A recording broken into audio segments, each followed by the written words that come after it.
Reasoning નો blood relation નો question solve કરીએ. Question વાંચતા જવાનો અને એ જ રીતે ડાયાગ્રામ બનાવતા જવાનું. પી ક્યુ નો પુત્ર છે, એટલે પી છે ઈ ક્યુ નો પુત્ર છે. પુત્ર એટલે મેલ.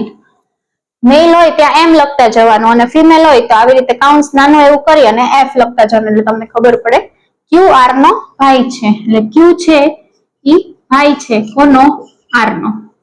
એસ આર ની માતા છે, આર ની માતા એસ છે, એટલે કે એસ ફિમેલ થઈ. જો એમ એસ ની પુત્રી હોય એટલે કે એસ ની પુત્રી એમ હોય એટલે કે એમ ફિમેલ થયું, તો આપેલ વિધાનના આધારે યોગ્ય વિધાન પસંદ કરો. તો હવે આપણે ઓપ્શન જોઈએ કે એ ઓપ્શનમાં શું છે કે એમ અને ક્યુ ભાઈઓ છે. તો એમ અને ક્યુ ભાઈઓ ન થાય, કેમ કે એમ તો બેન છે, ફિમેલ છે, એટલે આ ખોટું. બી ઓપ્શન જોઈએ, પી અને આર કાકાઈ ભાઈઓ છે. તો પી અને આર કાકાઈ ભાઈઓ નથી, કેમ કે આર નો તો આપણને જેન્ડર ખબર જ નથી અને પી તે ભાઈઓ ન થાય. ભાઈઓ જયારે થાય ને ત્યારે એક લાઈનમાં આવે તો જ ભાઈ બહેન નો રિલેશન હોય. એટલે બી ઓપ્શન એ ખોટું. સી જોઈએ, એમ પી ની ફોઈ છે.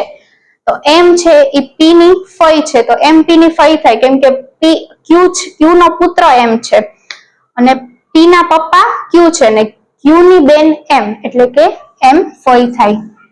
તો સી ઓપ્શન સાચો.